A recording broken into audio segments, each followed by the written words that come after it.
So WWE Wrestlepalooza's original plans were revealed, showing that the show was going to be much better than it actually was. Sources indicated that as of Saturday morning, John Cena was scheduled to defeat Brock Lesnar. They also indicated that both Cody Rhodes and Drew McIntyre pitched Randy Orton, accidentally costing Rhodes the WWE title. This would have set up Cody chasing the title once again and winning it back from Drew before Randy pulled the trigger and turned on Cody. Every day that I am robbed of sensical graps, I lose more and more faith in this business. In further news, adding to a subpar weekend for WWE, ESPN themselves gave Wrestlepalooza a grade C in their review on their official site. The review basically states that Stephanie Vaquer versus Io Sky saved the entire show, which is absolutely insane for this big partnership to have just started and already your new partner is calling you mid. I think the grade would have been an A if they had Cena beat Lesnar and Drew win the title. It just would have added an extra spark to the show. I don't think it was a bad show per se outside of the obvious Lesnar bad decision. I think Punk and AJ against Rollins and Becky delivered. A match, by the way, that was produced by my former Total Diva TJ.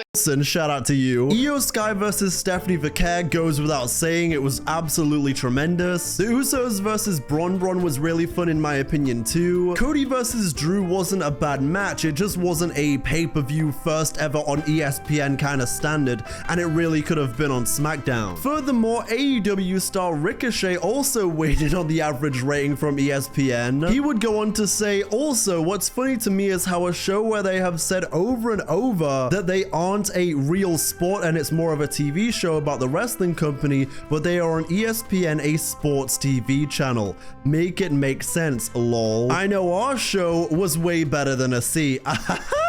Then, adding on to the terrible press run for WWE right now, the ticket prices for Mania 42 were revealed. These prices don't even include Ticketmaster fees, by the way, and they're already ridiculous. I'm not going to be hyperbolic and say WWE is going to die per se, because I think they're too big to go out that fast, but the way these men are moving right now is not going to be good in the long term if it continues. It'll be very interesting to see how this all goes over the next couple of years, because equally, one too many terrible business decisions killed another company once upon a time. Despite the negative press, Triple H still reaffirms that people reach out to him all the time to return or join WWE. Talent, there isn't a day goes by that I don't get a text or a voicemail from somebody saying, I either want to come home or I've never been there. Is there an opportunity for me there? I'm overseas right now. I have this time left on my deal. Hey, I would love to explore WWE and come into the Performance Center, NXT, whatever that is. The opportunity right now where we sit, opportunities like Netflix, like the CW, like USA, like ESPN especially, open that door for talent to say, man, I'm in this place in my life, but I either want to go back to the top of the mountain or I want to be on the top of the mountain. Then, it's time for the WWE Raw preview for Currently nothing is advertised for Raw. Okay. Let me tell you how tonight is gonna go. The Vision will open the show. Seth will be like, it's not over yet.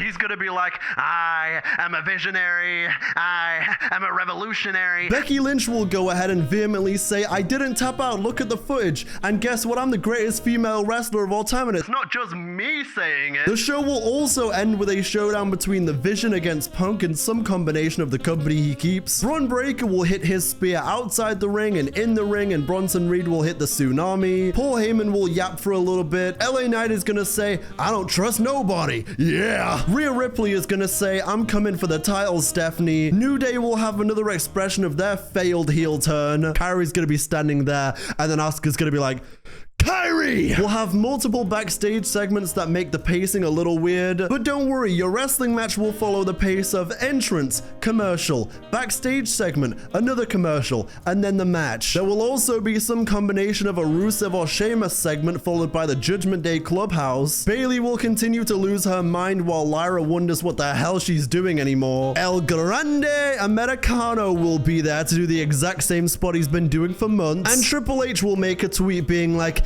and you ain't seen nothing yet, despite the fact we've seen it all. And I think that about sums up tonight's Monday Night Raw episode, give or take, but per my sources, He's coming back tonight. Oh. And let me know your wrestling hot takes down in the comments below. It can be current day or it can be in history, and you'll have a chance of being in the next episode. Brock versus Cena was the worst match this year. Yeah, I mean, in all honesty, I don't even want to disagree with you. Io Sky is a Wrestler of the Year candidate. Match of the night every night. Name a single bad match she's had in 2025. You can't. In all honesty, I'm not even going to try because it doesn't exist. Io Sky is absolutely tremendous, and like the ESPN review said, her and Stephanie practically saved the card. And one of the many things I love about Io Sky is that she is so crisp, so clean, and so consistent. Everything she does is absolutely flawless. She is so entertaining, so good. Cannot say enough good things about Io Sky,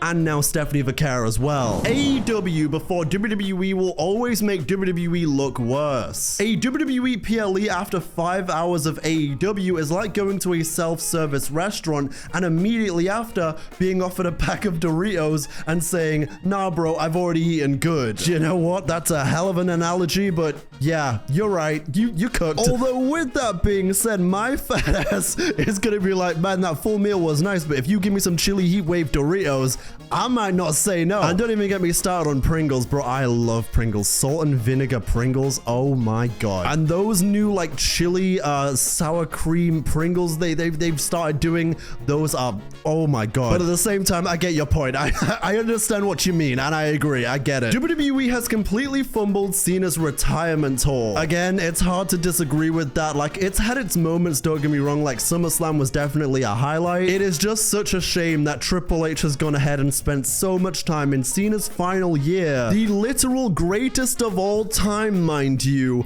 and he's wasted so much time doing stuff that he had no business doing in his final year. Don't get me wrong, the heel turn was something that many people were clamoring for a very long time, and to some extent I wanted to see it too. But when the execution goes from John Cena surrounded by Travis Scott and The Rock, and it's this heel faction, and then he goes to this other direction where it's toxic dysfunctional relationship and he doesn't change his appearance or his theme song, and then The Rock isn't here and Travis Scott is a useless son of a bitch, at least in the wrestling sphere. Music, fantastic, but at least in the wrestling sphere, it just all falls apart, and it is such a shame that so much of this year was wasted on that. Cody versus Drew was booked correctly, but shouldn't have been the main event. I mean, yeah, for a bog standard title defense from Cody Rhodes, it certainly wasn't booked incorrectly. It's just when you learn that Randy Orton could have been there and Drew could have won the title, you kind of want so much more out of it. Honestly, the CM Punk and AJ Lee match was the best match of the night, better than the main event. In all honesty, I don't even think that's a hot take, dude.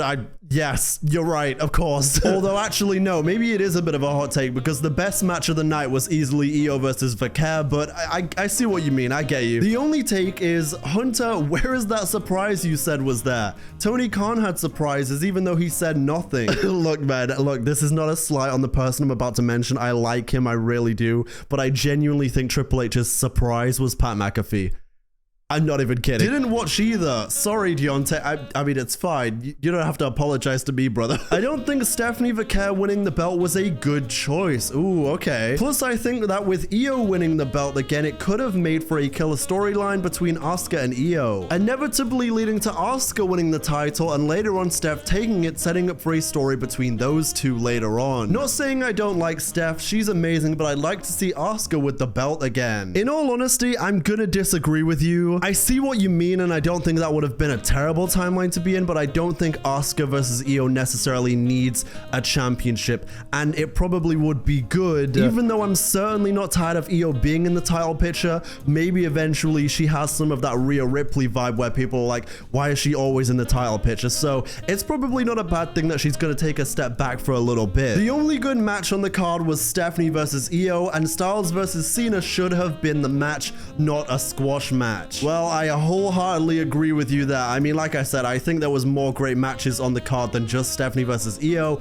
but Styles versus Cena, we were robbed in a way that I can't even explain. We were robbed in a way that's like Diamond Casino Heist in GTA Online. Do you know what I mean? Like Cayo Perico. We were robbed clean. Drew should have won. Why was the ref protecting Cody? It made no sense. Yeah, like I said, it was very much a bog standard TV show match, like, you know, a SmackDown episode, shenanigans ending kind of match. It definitely shouldn't have main evented the Palooza. The spamming of finishing moves to show how tough or badass either participant is should have died with the bajillion tsunamis to Rollins or when Cody did the 3 crossroads to Roman. Yeah, I definitely feel like we're getting to a point with the finisher spam where it just isn't effective in some people's matches, especially when it happens in a Cena match, and especially when it happens in a Brock Cena match. Like, that whole sequence was like, I know how this is gonna go. I don't really, the booking here doesn't make sense. Because when you have a bit of a finisher spam and like a kick out after a genuinely great built-up match, it's like, oh my god, this is insane. But when it's a match that hasn't really been built up and it's just Brock dominating, finisher, finisher, finisher, it's like, what are we doing? What are we doing? What are we doing?